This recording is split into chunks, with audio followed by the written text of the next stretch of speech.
Oke, berjumpa lagi dengan saya. Kali ini saya akan menunjukkan bagaimana kalau kita sebagai mahasiswa ingin mengakses mata kuliah yang ada di fakultas ya. Ini saya akan contohkan ya. Ini sudah ada di dashboard ya, silahkan. Nah, teman-teman pilih ke kategori kelas ya. Kemudian pilih ganjil. Kemudian pilih fakultasnya ya. Misalkan saya mengajar atau saya mahasiswa fakultas keperawatan gitu ya. Klik saja di sini. Nah, silahkan pilih jenjangnya. Misalkan saya mahasiswa sarjana, jadi klik sarjana. Oke. Kemudian sarjana keperawatan misalkan ya. Nah, di sini ada kumpulan course atau kelas daring ya. Silahkan bisa dipilih halaman 1, halaman 2 ya. Kemudian juga kita bisa memilih kita sudah masuk ke mata kuliah mana ya. Misalnya saya mengajar di salah satu mata kuliah ini ya.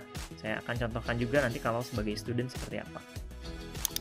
Baik, saya klik, nah saya bisa masuk seperti ini ya.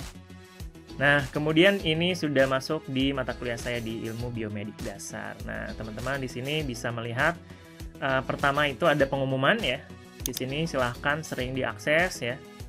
Ada pengumuman misalkan ini kuis 1 sudah dirilis gitu ya. Nah, itu pengumuman ini biasanya dimanfaatkan oleh dosen untuk memblast notifikasi ya atau pengumuman ke email dari mahasiswa ya. Makanya cek terus email Unpadnya ya. Nah, biar bisa diupdate atau bisa dapat notifikasi di smartphone yang menggunakan baik iOS maupun Android, silahkan dimasukkan akun email Unpadnya ya sebagai akun utama di perangkat atau di gawai atau di smartphone kalian ya. Jadi bisa ketahuan terus. Jadi yang biasanya pakai @gmail.unpad.ac.gmail.com gitu ya. Nah, sekarang ganti pakai yang email Unpad. Nah, itu banyak banget manfaatnya ya. Pertama, kalau pakai email Unpad itu kita bisa mendapatkan diskon-diskon kalau ada software yang menawarkan diskon untuk student, atau kita juga bisa dapat free full version untuk aplikasi-aplikasi tertentu, misalkan Canva ya, kemudian juga Miro dan lain-lain. Itu banyak banget kelebihannya. Nah, selain memang yang paling mewah itu ya, kalau kita sudah tahu kelebihan di Unpad ini adalah bahwa setiap mahasiswa itu dibekali dengan akun Gmail for Education. Nah, nanti saya akan coba ulas di video lain ya tentang Gmail for Education. Banyak banget yang bisa dioptimalkan. Oke. Nah, balik lagi ke mata kuliah saya tadi ya. Di sini balik lagi ke ilmu biomedik dasar. Nah, di sini saya ini ada link video conference misalkan ya. Nah, semua informasi biasanya saya sebagai dosen menunjukkan di sini, jadi mahasiswa tinggal klik saja.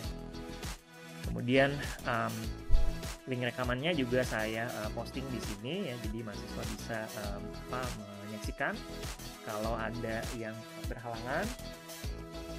Terus juga di sini ada link presensi ya, seperti yang tadi TPB ya.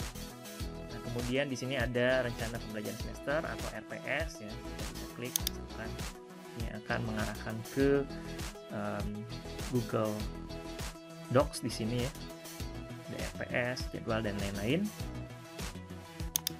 Nah, untuk pop-up-nya nanti tergantung yang men-setting ya, bisa seperti tadi di satu tab itu akan berpindah halaman atau muncul tab baru. Nah, kemudian ini contoh yang restriktif ya, karena ini hanya bisa diakses oleh dosen untuk berita acara perkuliahan ya. Ini saya peruntukkan khusus untuk dosen, jadi kalau untuk mahasiswa nanti tidak bisa mengklik atau tidak bisa muncul. Oke, kemudian kita bisa melihat di sini saya sudah posting 2 modul ya. Nah, modul-modul lainnya ini masih hidden seperti ini ya, not available ya. Nah, jadi bagi mahasiswa baru yang penasaran kenapa saya sudah menceklis semua aktivitas ya, nanti kita diskusi juga tentang activity completion ya. Saya udah menceklis semua activity completion tapi kok belum 100%. Nah, bisa jadi ada materi-materi yang masih di hidden oleh dosennya gitu. Oke. Nah, kita ke modul ya. Misalkan ini modul pengantar anatomi dan fisiologi. Saya menjadikan ini sebagai contoh saja ya. Nah, ini modul pengantar anatomi dan fisiologi ya. Biasanya saya berikan terlebih dahulu pendahuluan apa sih modul ini gitu ya. Terus mau belajar tentang apa dan bagaimana belajarnya. Terus di sini ada instruksi, silahkan disimak videonya ya. Kemudian juga sedikit perkenalan mengenai narasumbernya ya. Kemudian ada video 1, video 2, kemudian di sini ada reading ya. Misalnya ini reading. Kemudian ada juga quiz. Nah, di sini sekarang kita coba quiz. Oke, ini sudah ada contoh quiz dan ini juga sudah ada contoh forum diskusi. Oke, sebelum kita ke quiz dan ke forum diskusi, ini ya tadi. Nah, ini ada contoh yang tadi saya bilang sebagai activity completion. Apa itu activity completion? Activity completion adalah tracking ya, di mana sebuah fitur ya untuk men-track apakah mahasiswa itu sudah menyelesaikan sebuah aktivitas atau belum. Nah, ini misalkan video ini ya. Video ini bisa di checklist kalau mahasiswa sudah menontonnya. Atau video ini coba. Nah, kalau video ini saya tidak setting bersyarat ya. Jadi syaratnya itu macam-macam ya. Kalau video bisa ditonton ya. Kalau quiz bisa ada passing grade-nya gitu ya. Nah, kalau ini saya biarkan. Jadi mahasiswa bisa nonton, bisa enggak gitu. Itu tergantung ya.